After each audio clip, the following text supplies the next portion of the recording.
ತಿಳ್ಕೊತೀವಿ. ಇವತ್ತ ರಾಷ್ಟ್ರಗಳ ಸಂಘದ ಬಗ್ಗೆ ತಿಳ್ಕೊಂಡು ರಾಷ್ಟ್ರಗಳ ಸಂಘ ಯಾಕೆ ಹುಟ್ಟಿತು ಅದ್ರ ಉದ್ದೇಶ ಏನಾಗಿತ್ತು ಅಂತ ತಿಳ್ಕೊಂಡು ಅಂತಾರಾಷ್ಟ್ರೀಯ ರಾಜಕೀಯ ವ್ಯವಸ್ಥೆಯ ಬೆಳವಣಿಗೆ ಇತಿಹಾಸವನ್ನು ನಾವು ವೆಸ್ಟ್ಫಾಲಿಯಾ ಒಪ್ಪಂದ ಮತ್ತು ಯೂನಿಟ್ ಒಪ್ಪಂದ ಮೂಲಕ ಗುರುತಿಸಲಾಗಿದೆ.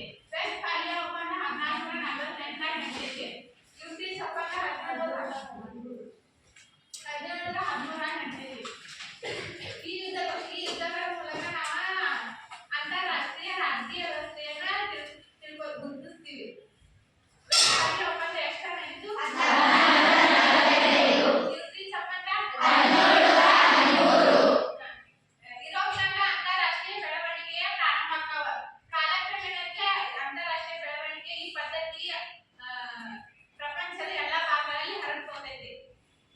ಮೊದಲನೇ ಮಹಾಯುದ್ಧ 1914 1918 ಮೊದಲನೇ ಮಹಾಯುದ್ಧ ನಡೆದಿದೆ.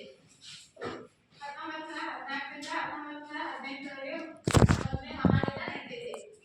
ಈ ಮಹಾಯುದ್ಧದಾಗ ಸಾಕಷ್ಟು ಜನ ಪ್ರಾಣ ಕಳ್ಕೊಳ್ತಾರೆ ಮತ್ತು ಎಷ್ಟೋ ಜನ ಅಂಗವಿಕಲರಾಗ್ತಾರೆ. ಈ ಯುದ್ಧದ ಪರಿಣಾಮವಾಗಿ ಯುದ್ಧ ಮುಗಿದ ನಂತರ ಅಂತಾರಾಷ್ಟ್ರೀಯ ಸಂಘಟನೆಗಳನ್ನು ಸ್ಥಾಪಿಸುವುದು ಒಂದು ಅವಶ್ಯಕವಾಗೈತಿ. ಯಾಕಂದ್ರೆ ಅಂತಾರಾಷ್ಟ್ರೀಯ ಸಂಘಟನೆಗಳು ಅತ್ಯಂತ ಅವಶ್ಯಕ. ಯಾಕಂದ್ರೆ ಅಲ್ಲಿ ಬಹಳ ಯುದ್ಧ ನಡೆಯಕಂದ್ರೆ ಬಹಳ ಜನ ಪ್ರಾಣ ಕಳ್ಕೊಳ್ತಾರು. ಅದ ಈ ಅಂತಾರಾಷ್ಟ್ರೀಯ ಸಂಘಟನೆಯನ್ನು ಸ್ಥಾಪಿಸ್ಬೇಕಂತ ಹೇಳಿ ಅಲ್ಲಿನ ನಾಯಕರೇ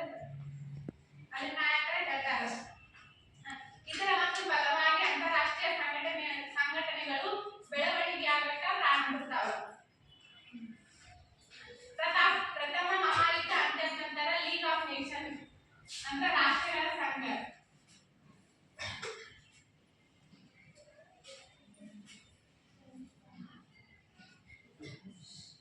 ಲೀಗ್ ಆಫ್ ನೇಷನ್ ಅಂದ್ರೆ ರಾಷ್ಟ್ರಗಳ ಸಂಘ ಇದ ಜೆನೆವಾ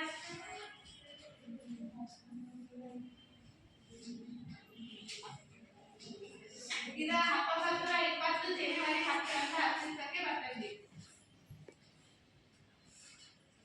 ಲೀಗ್ ಆಫ್ ನೇಷನ್ ಸಂಸ್ಥೆ ಯಾವಾಗ ಅಸ್ತಿತ್ವಕ್ಕೆ ಬಂತು?